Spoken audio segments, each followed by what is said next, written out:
Nakakatuwa po na pagpasok pa lang po ng kwento, ramdam na po yung sayo nung members natin na, wow, nakabalik na tayo sa church!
Okay, magandang umaga sa inyo lahat. Isang kagalakan na muli makatayo sa inyong harapan at magamit ng Panginoon. No? Salamat po sa Diyos ang papuri. No? So, bago po tayo magsimula, samahan po ninyo ako sa isang panalangin. Tayo po yung tumayo.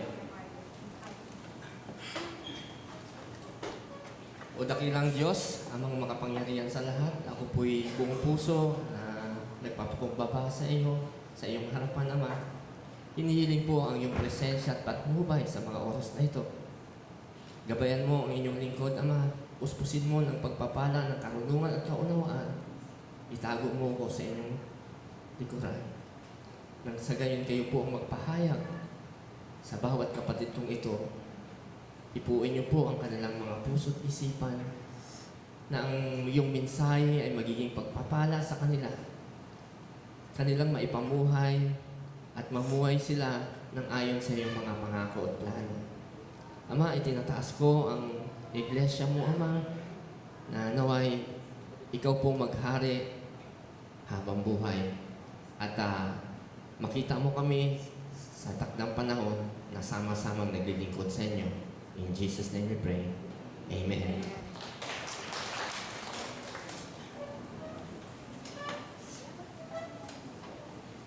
Ngayong umaga po ang ating pag-uusapan. Itong mensaheng ito ay inihanda ko sana sa Father's Day kasi akala ko Father's Day natama yung aking schedule, yung pala lumampas.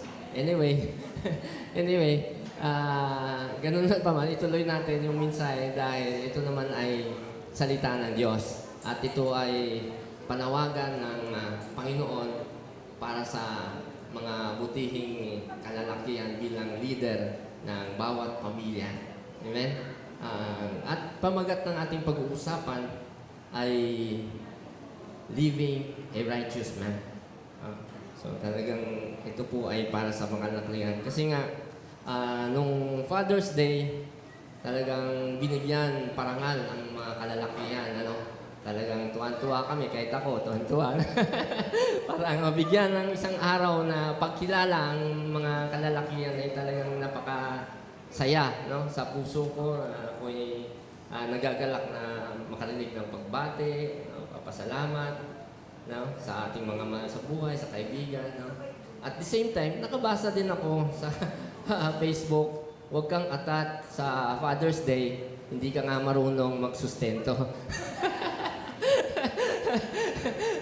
Kaya sabi ko, tama, nung nabasa ko itong chapter 32 ng Isaiah, sabi ko ba talagang tamang-tama ito yung mensahe, no? Para sa mga tatay. At hindi lang naman sa tatay, ito po ay bilang mag-asawa, tayong tumatayong leader sa ating pamilya. No? Ito'y kwento ng isang hari, no? Na propesya ni Prophet Isaiah. So, kung may Biblia kayo, buksan po ninyo ang inyong Biblia sa Isaiah chapter 32. No? Atin pong babasahin ang buong aklat po ito na mensahe. Pero wag ho kayong mag-alala, makinig lang ho kayo mabuti para mabilis ho ang ating mensahe. Dahil buong aklat ito, hahaba ito pag hindi ho kayo nakinig. Kaya huwag kayo patulog-tulog. Pagka may nakitang natutulog, extend. Extend. Pero kapag nakikinig, talagang mabilis ito. No? Sige po. Ako, Isaiah 32. Ito. Introduction muna. Ay, wala. Ayun. So sabi doon sa title, sabi ko, Living a Righteous Man. So, ang introduction natin, ito. Hinanda ko po yung paghahambing ng dalawang hari. No? Dalawang hari. Ito kasi, propesya nito, propesya ni Prophet Isaiah kay King Hezekiah. Hezekiah na naging hari ng Jerusalem, kung saan, nung ginawa niyang propesya ito, ang naghahari sa Judah o sa Jerusalem ay si King Ahaz. No? Talagang Ahaz. Talagang Ahaz. Si King Ahaz ay tinawag na wicked king. Kasi po, ito pong si King Ahaz ay talagang namuhay na hindi po matuwid, walang katuwiran ayon sa pamantayan ng Diyos.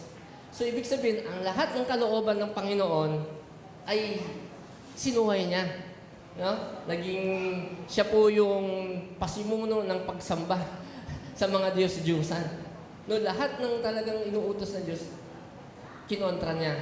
Kaya ito pong hari na to pinarusahan ng Panginoon, no? Kaya ito'y namatay. So, nagpropesiya si Prophet Isaiah na may isang hari darating. So, basahin mo natin yung unang puntos natin. Sabi dito sa unang puntos natin, no? Itong unang puntos sabi ni Isaiah, narito ang isang hari na maghahari sa katuwiran. At ang mga pinuno ay mamumuno na may karunungan.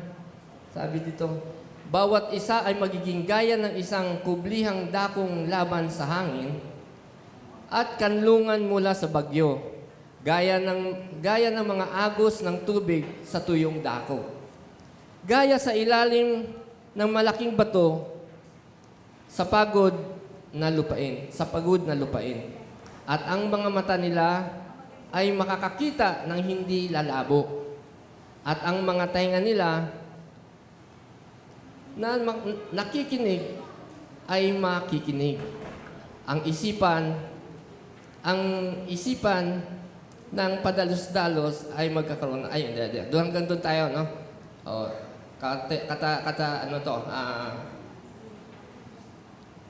Hanggang doon lang muna tayo, no? So, yun ang unang puntos na sinasabi ni Prophet Isaiah. Sabi niya, ang isang taong matuwid daw, sabi niya, parang isang kublihan, isang batong kublihan sa hangin na malakas o may bagyo na darating. Kapag may bagyong darating, ang isang matuwid na tao, parang kublihan. No?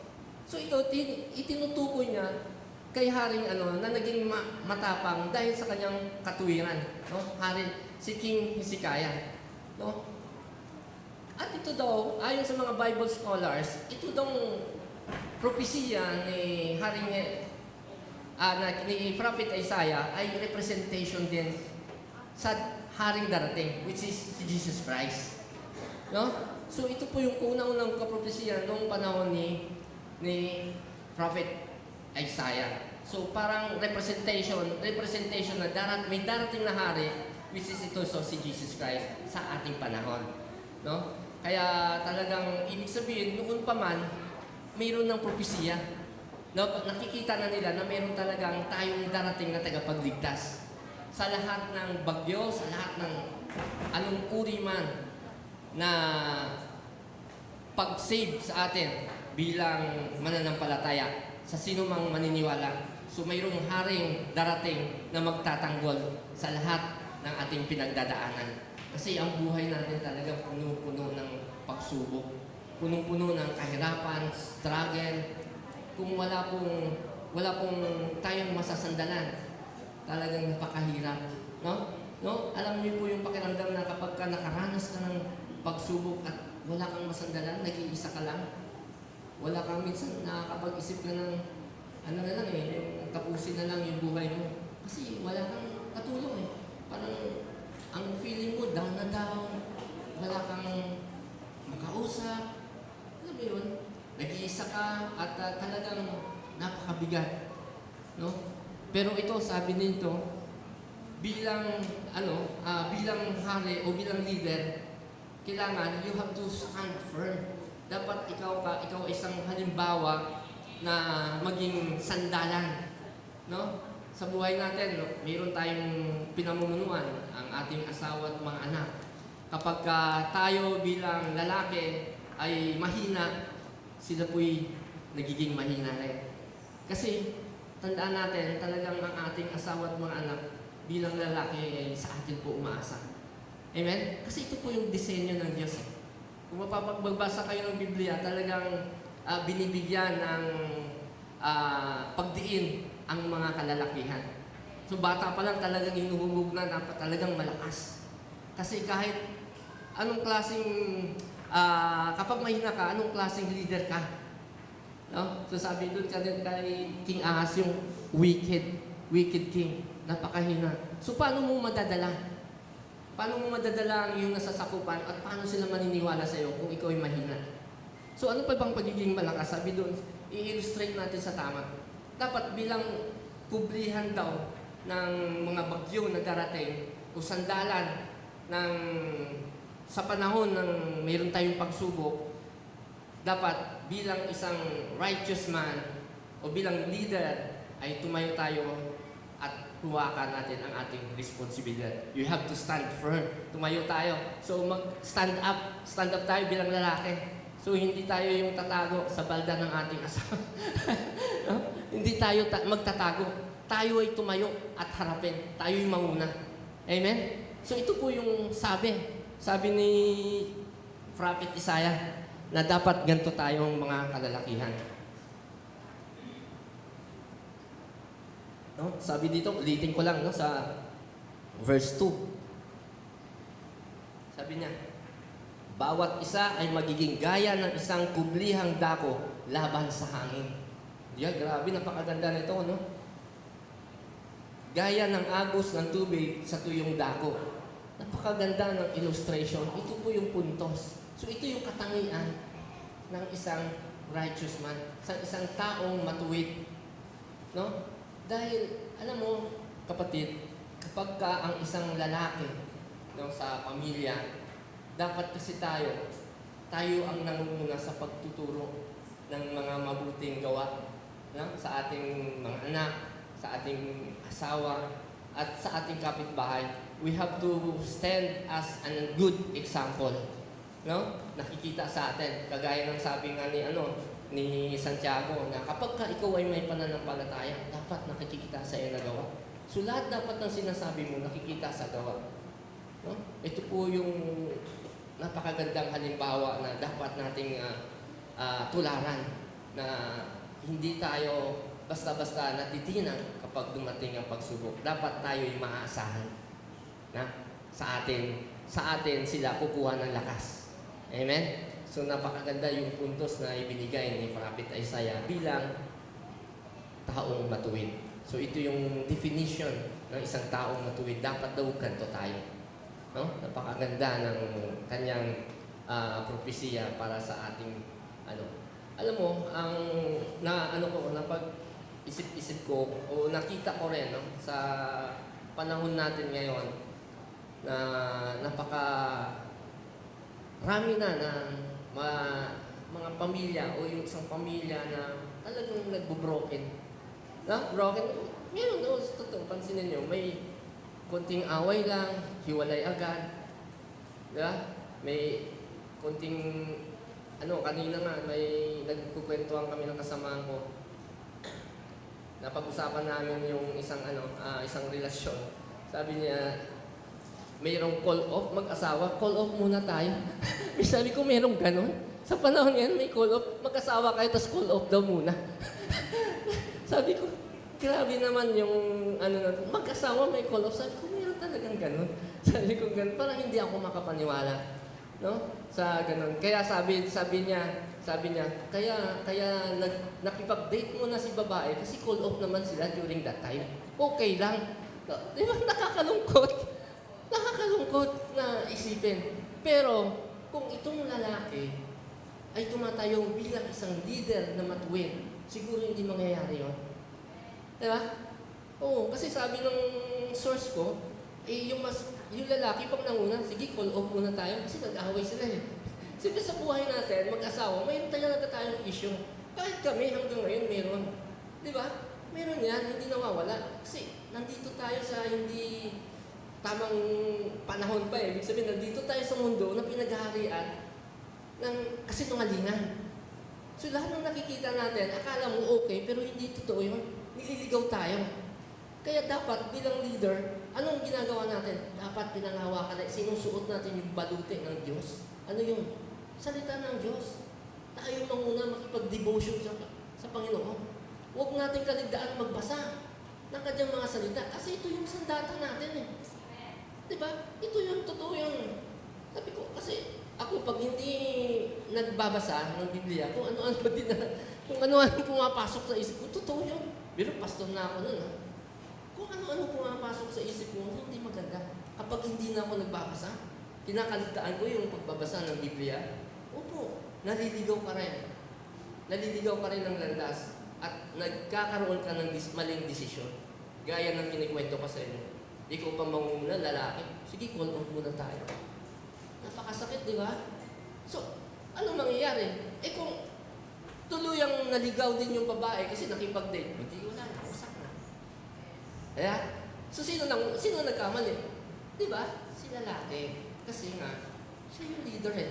Hindi niya kayo papahamak yung kanyang pamilya kung ikaw po ang leader. Yun po yung sinasabi ni Prophet Isaiah. Dapat ikaw yung matibay. Dapat matibay ka, matatag. Ikaw yung kublihan. Kapag ka may problemang darating, ikaw yung tatayo.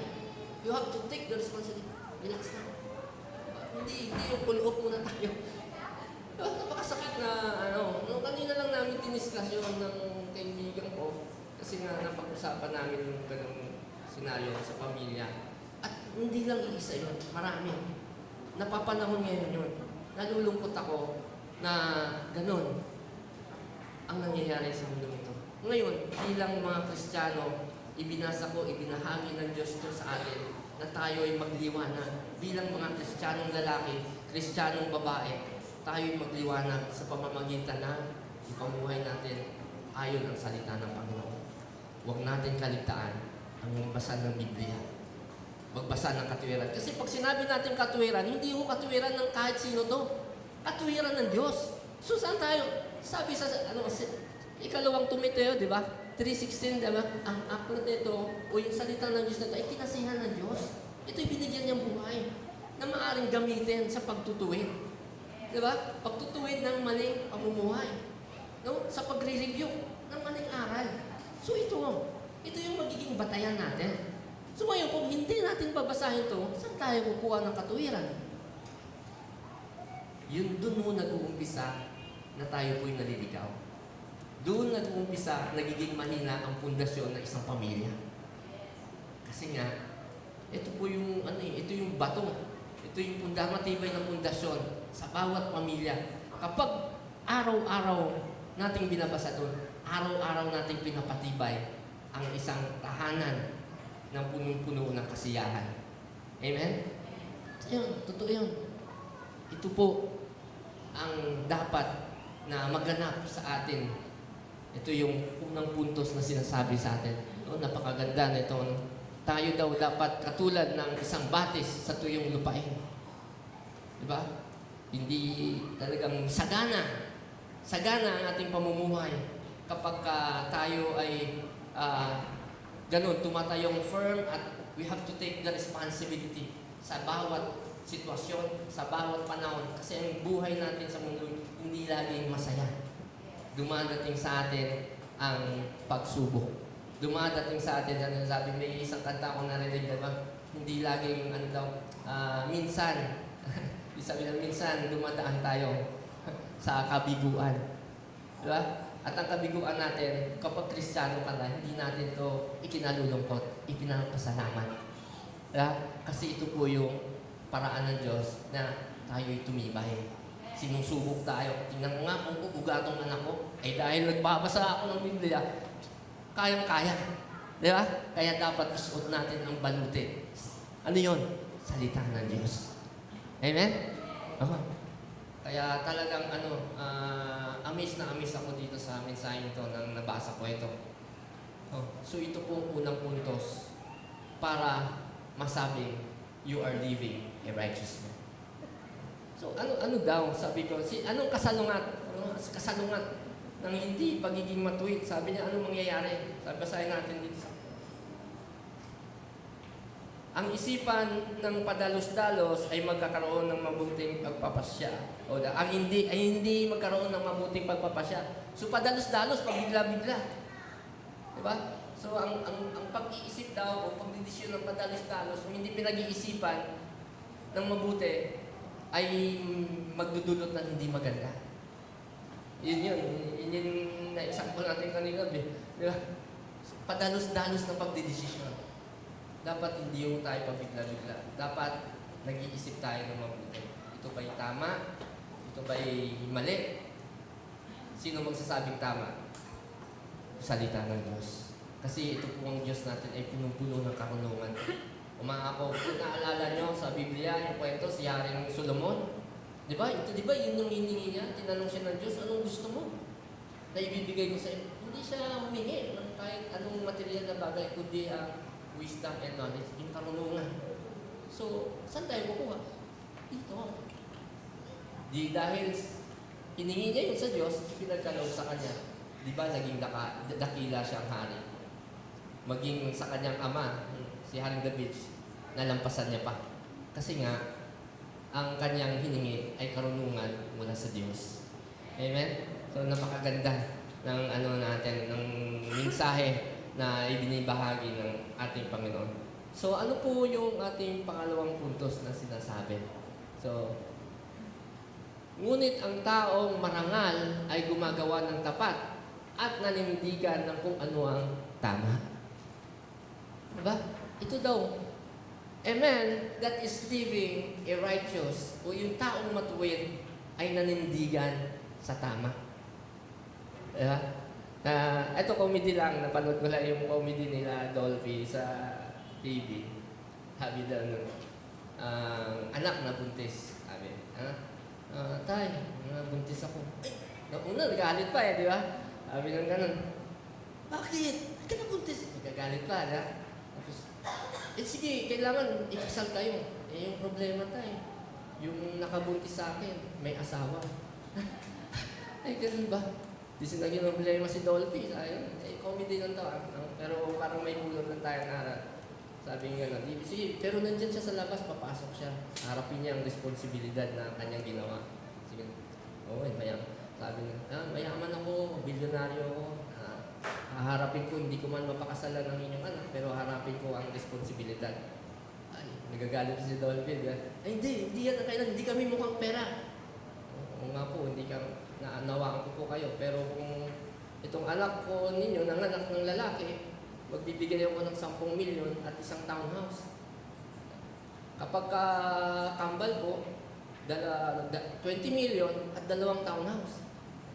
Kapag babae po, 5 billion lang. Sabi nyo. Kaya lang, hindi ko alam kung malablag kung anong gagawin. Sabi ng Dolphy, pumunta kayo ulit ng Baguio. So, anong punto? Nagbago. Dahil sa material na bagay, nagbago yung desisyon. Ano bang tama? Sabi dito, ngunit ang taong marangal ay gumagawa ng tapat at nanindigan sa kung ano ang tama. Dapat hindi magbabago yung desisyon natin. Kung alam mo ng tama, dahil nabasa mo sa Biblia, ito yung tama, hindi magbabago sa pamamagitan ng material na bagay. Ngayon, ganun ang nangyayari. May taong nagkasala, nagnakaw, pero kung babasahin mo sa nadja-justify yung kanyang kamalian. Dina-justify yung kanyang pagkakamali. Parang nagiging tama patuloy. Kaya ito yung nakakalungkot. Sa panahon natin. Nagnakaw na nga, pero kawawa naman yung matanda. Samantalang politiko, ano? Di ba? Tinakambing natin kaagad sa politiko daw. Politiko, ang lakas-lakas magnakaw, hindi nakukulong. Pero yung matanda, nagnakaw lang ng mangga, nakulong. Gina-justify natin yung maling. Kapag ganun ang nangyayari, palala na talaga ang mundo natin. Kung anong tama, siyang masunod. Amen? Dapat ito tayo bilang mga padre de pamilya. Porkit yung anak natin kumikita ng mas malaki, kahit mali siya, okay lang. Kasi nga, kumikita na. Yung boses ng ama na kung ano yung tama, wala na justify ng pera. Ito po yung nakakalungkot. Nawawala yung boses natin, hindi na tayo naninindigan sa kung anong tama.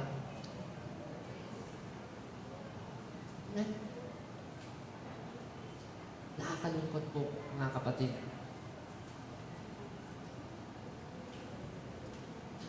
Nakakalungkot.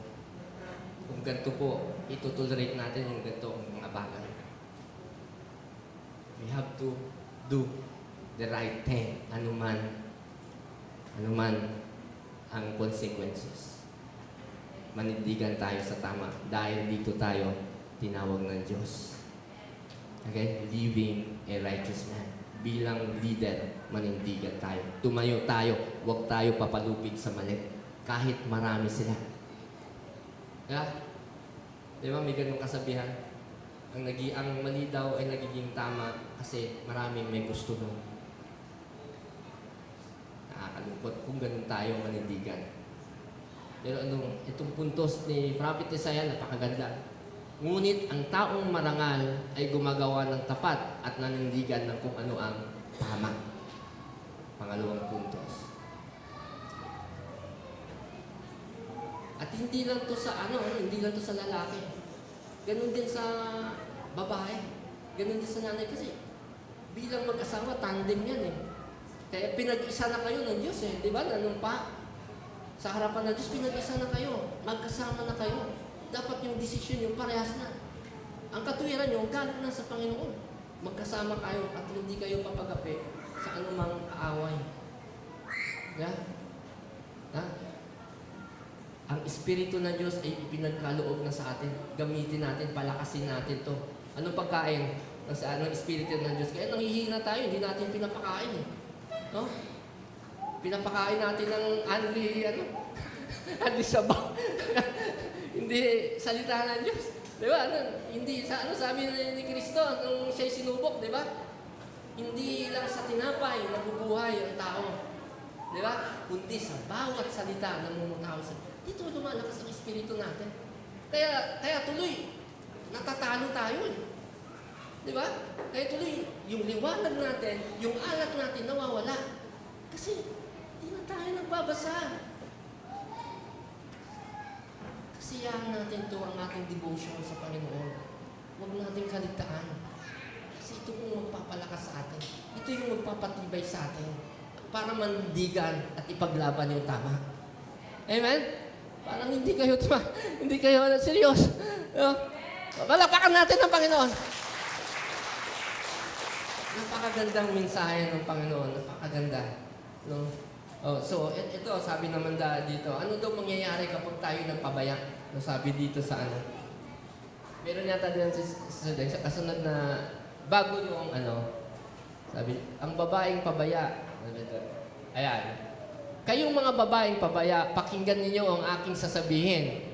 Pagkalipas ng 1 taon, mabibigo na kayo sapagkat wala na kayong mapipitas na bunga ng ubas. So, ibig sabihin nito, yung inyong financial na blessings, mawawala na. Kasi nagpapabaya kayo eh. Pinabayaan nyo yung katuwiran na nasa inyo na.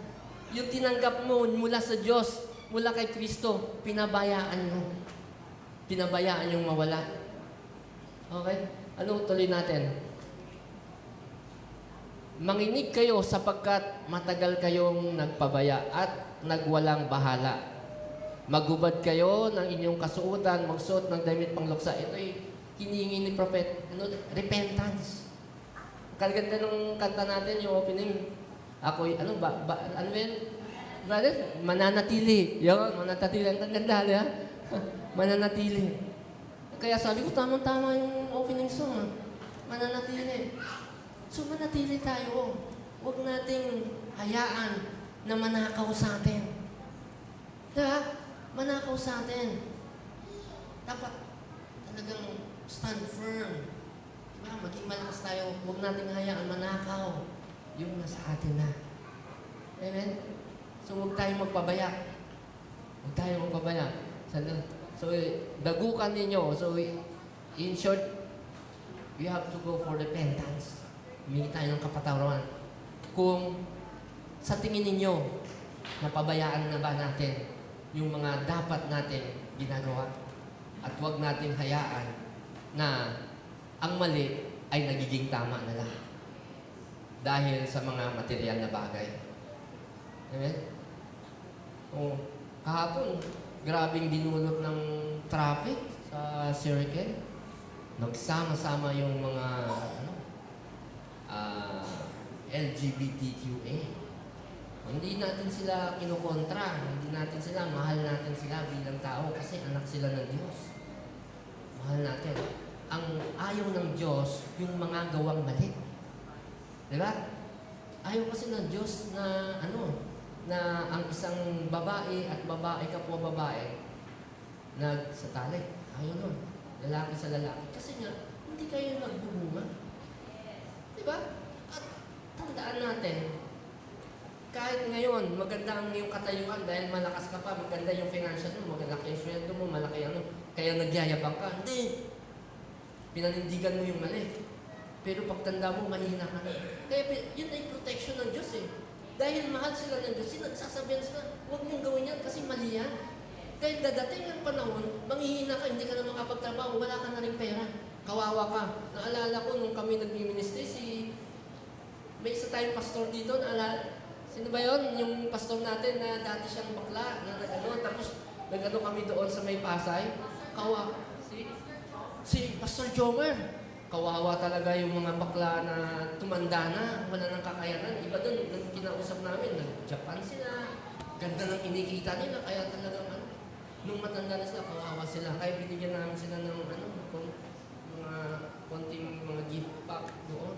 Kawawa sila. Alam na alam ng Diyos eh. Alam na alam ng Diyos.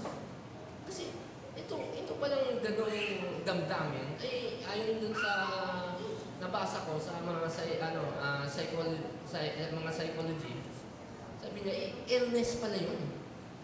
Na pwede palang gamutin. Kung tanggapin mo lang na talagang may mali dyan sa pag-iisip mo. Kasi lalaki ka eh, iniisip mong babae ka. So mali. Di ba? Babae ka, pero iniisip mo lalaki ka. Illness pala yun. Pero pwede siyang i-cure, sabi ng psychologist. Kaya lang, hindi sila nagpapagamot doon sa mga psychologists kasi nga, pero marami namang pangyayari, katulad ni Pastor Jomer at ni iba pang sinusundan na naging pastor din, mga bakla, sumasali pa sa Miss Gay, dahil tinanggap nila yung katuwiran ng Diyos, alam nila na ginawa sila ng Diyos na lalaki, tinalikuran nila yung ganung pag-iisip. So, maganda yung resulta. Ayan. So, pagdating ng panahon, iba talaga. Aminin natin na tayo'y tatanda at kung ikaw may bunga, may anak, imposibleng kapag ikaw ay tumayo, you have to take the responsibility. Imposibleng pababayaan ka ng iyong anak. Naging mabuting ama ka, naging mabuting asawa ka, imposible, pababayaan ka ng iyong anak. Alam na Diyos yan, manghihina ka, hindi ka na makakapagtrabaho. Sino hahalilin? Anak mo. Amen? Hindi yun investment. Pag-ibig. Amen? Imposible na Kaya nga sabi ng Diyos, dapat para kang isang matibay na bato na kublihan sa disyerto, sa malakas na hangin. So pag na ganyan ang naranasan ng anak mo sa iyo, imposible na pagtanda mo, pababayaan ka, kapatid. Kaya napakaganda itong paalala sa atin. alam mo, kapatid, kapag ka ito yung nagawa natin bilang tatay, naku, hindi lang every year ang celebration mo ng Father's Day. Araw-araw. Parang kanta, araw-araw ay magiging Pasko lagi. Amen! Palakpakan! Diba? Araw-araw ay magiging Pasko lagi. Kapag ka ginawa natin to bilang isang padre de pamilya, bilang isang leader sa pamilya. No? Talagang napakaganda. So next slide, third, pangatlong puntos na sinabi nito, di ba? Sabi dito, eto, ngunit minsan pang ibinuhos. Ito kasi, di ba nabasa natin yung nabasa natin yung kung ano yung gawa ng hindi mabuti. Gawa ng hindi marangil tao, yung nagpapabaya.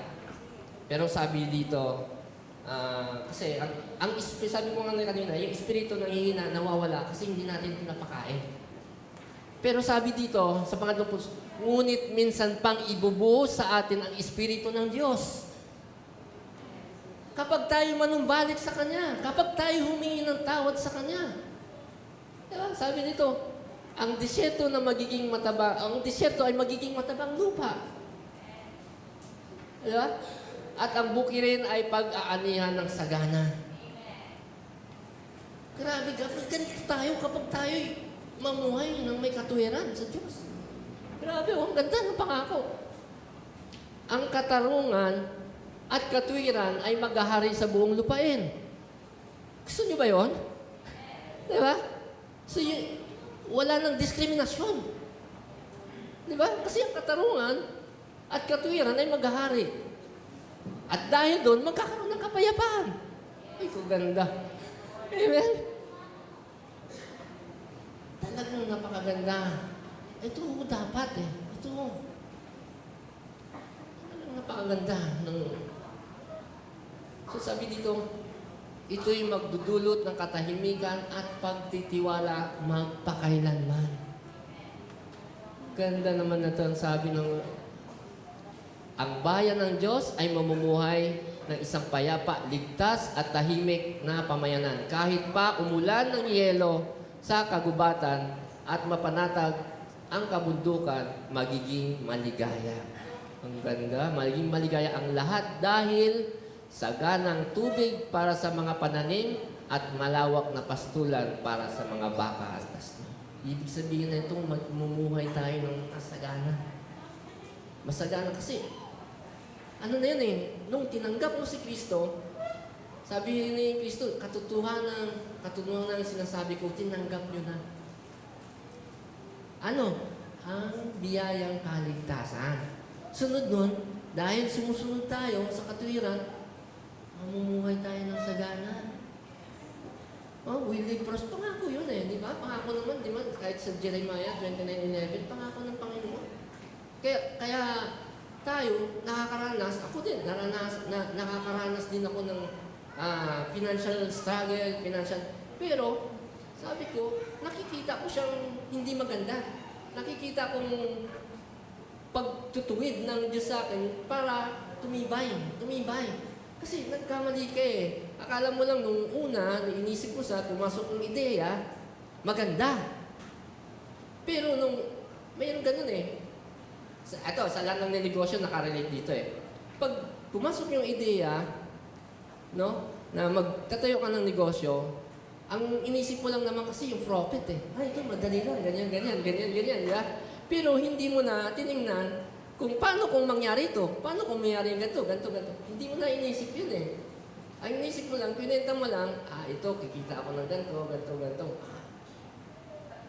Pero pag actual na, kaya ang hirap parang hindi na, maraming negosyo, nag-start mag-negosyo, nalugi kasi nga, hindi niya naisip yung consequences. So, ganun din sa akin, nangyari ko lang, nakwenta ko lang, kikita ko ng ganito, araw-araw, pero paano pag nasira? Diba? Dahil inutang mo yan, may monthly yan. Diba? So, saan ka kukuha? Diba? So, yun, ganun din sa kahit sino sa inyo. So, pero, kung yung wisdom at katuwiran, pinahiningi mo na sa Panginoon nung una pa lang, hindi mangyayari sa iyo. Kasi ituturo na ng Diyos sa iyo. Pero good thing sa akin, dinanas ko hirap, struggle, grabe. Talagang hirap. Pero praise God. Malapit ko lang lalampasan. Sabi ko, salamat Panginoon. Nandyan ka na nagtutuwid at nagtuturo ng karunungan sa akin. Pupurihin mo ang Diyos magpakailanman, kapatid. Huwag tayong bibitaw. Manatili tayo sa presensya ng Panginoon. Sa Kanyang katuwiran tayo'y mamumuhay. Amen? Dahil ito na dapat ang ginagawa natin sa mundong to. Namumuhay tayo sa mali. Nililin lang tayo ng kaaway para tayong maligaw. Para maagaw niya ang biyayang kaligtasan, ang regalo niya sa atin, na nasa atin na. Huwag nating hayaan na manakaw pa. So anong gagawin? Sabi ko, manatili tayo. Isuot natin lagi ang baluti. Araw-araw, magbasaw tayo ng Biblia. Kung hindi kayo, mayroong mga nagsasabi, nakanto kasi ako. Yung mga video ngayon, may mga apps na eh. Ako ginagamit ko rin yan eh. Kapag matutulog na ako, piniplay ko siya. Piniplay ko siya, tapos isasalita siya. From Genesis yan hanggang saan. So hanggang 5 verses lang, o minsan isang chapter. Minsan nakakatulugan ko rin. Pero kinabukasan, babasahin ko doon sa Biblia na aktual para mas maunawaan ko. Kasi importante na maunawaan natin at may apply natin sa buhay natin. Kasi dito tayo tinutuwid eh. Diba? Nabanggit ko na kanina yung 2 Timothy 3:16. Kinasiyahan kasi ng Diyos ko. Binigyan niyang buhay ang bawat salita para makatulong sa atin, para mamuhay tayo ng tuwid.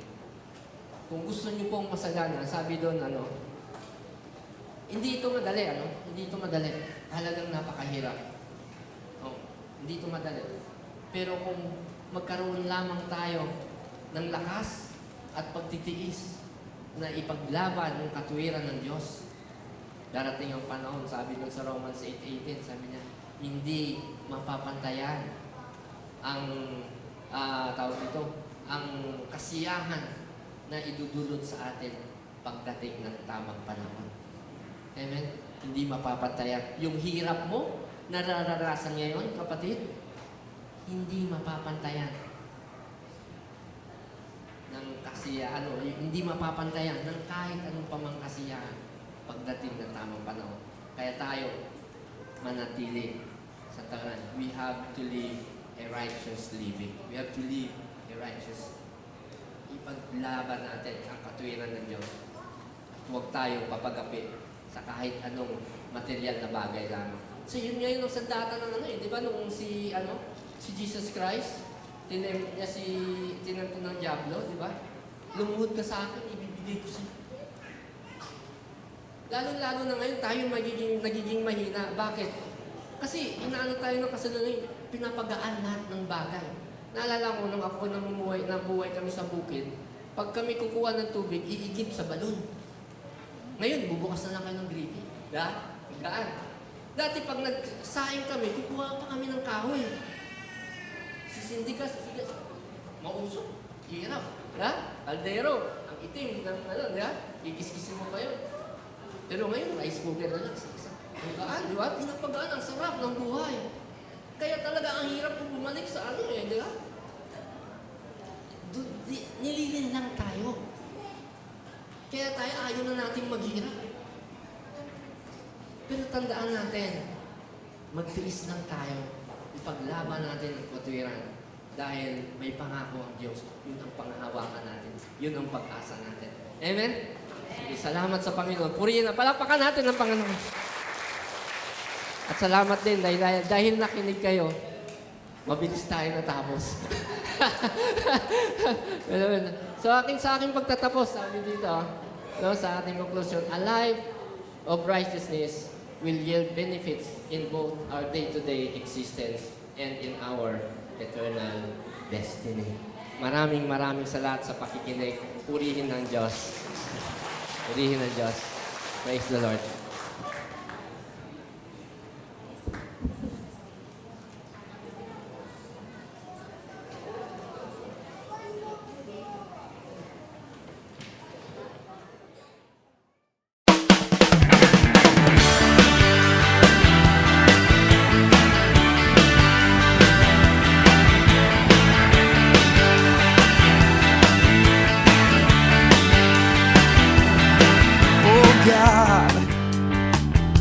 been so good to me.